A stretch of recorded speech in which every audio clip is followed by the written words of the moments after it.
So today we're going to go ahead and talk about adding and subtracting fractions. So I'm going to go ahead and start off with just a simple fraction. Let's do 1 over 4 plus 1 over 4. Alright, so it's very important to remember when you're adding and subtracting fractions that the denominator has to be the same.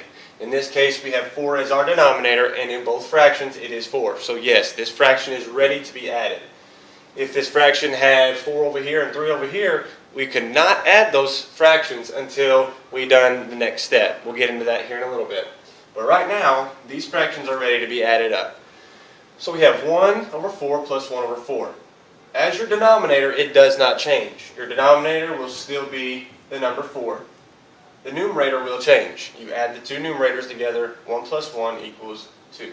So, when you're doing fractions, this is the answer, but we always simplify the fraction. Unless your instructions tell you otherwise and says do not simplify the answer, you always simplify. So here we have 2 over 4. How many times can 2 go into 2? One time. So 2 goes into 2 one time. Can 2 go into 4? Yes, it can. How many times does 2 go into 4? It goes in there twice. So 1 over 4 is our answer.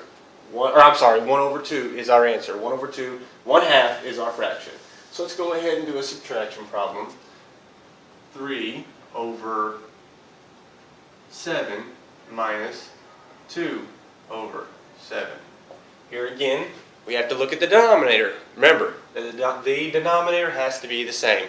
Again, in this case, we have 7 and 7. So this is okay to go ahead and subtract. 3 minus 2 is 1. And our denominator, what? It stays the same. So, it's 1 over 7. Can this fraction be simplified? It cannot. 1 over 7, there's no number other than 1 that can go into these two numbers both. So 1 over 7 is our fraction.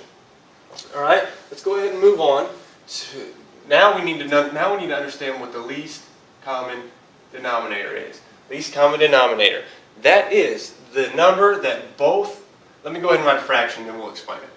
Let's go 1 over 4 plus 2 over 3. Okay? Remember earlier I said we had to have the same denominator in both of these.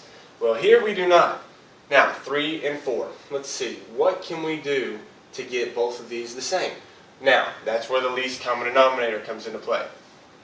Least common denominator is what number can the 3 and the 4 both go into, and it's the smallest number. So let's go, can 3 go into 4? It cannot. So let's go ahead and go 3 times 2 is 6. Can 4 go into 6? It cannot. 3 times 3 is 9. Can 4 go into 9? Evenly? It cannot. Now remember, both of these have to go into it evenly. 3 times 4. 3 times 4 is 12. Can 4 go into 12? It can. So now we have to take this and we have to go and get both of these a common denominator. How we do this? We have to take 1/4, 1 over 4, and multiply it. What do we multiply it by? What times 4 can equal our least common denominator, which is 12?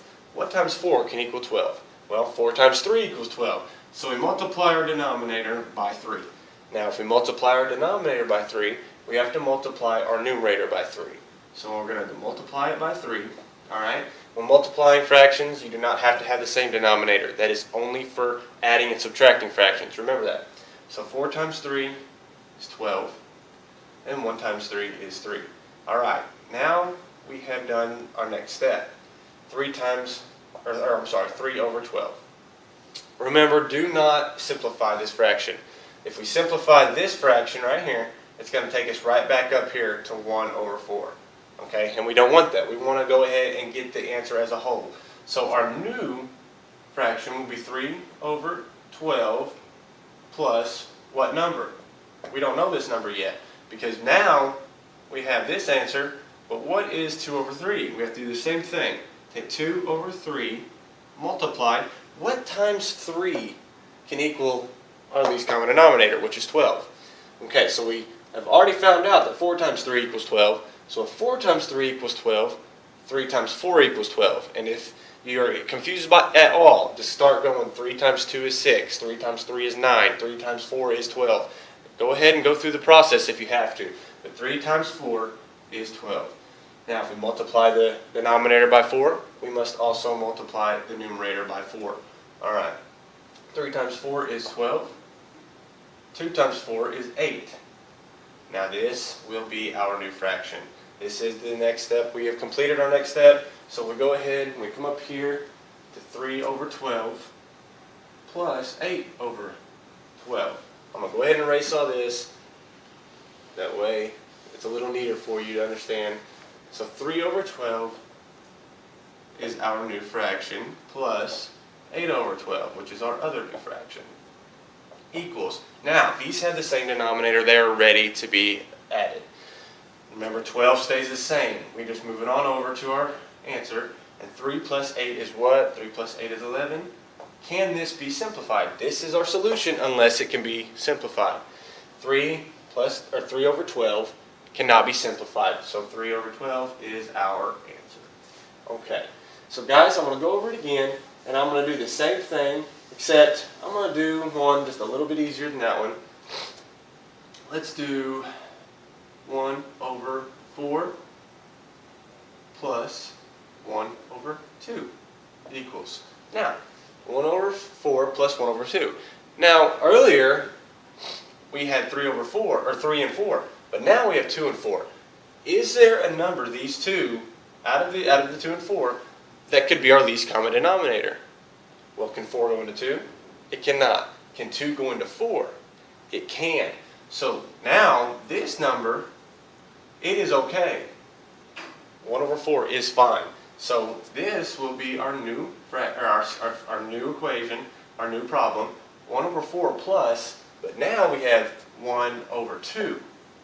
Well, we have to come down here and we have to find a least common denominator, which is 4. And we have to make this into a fraction with a denominator of 4.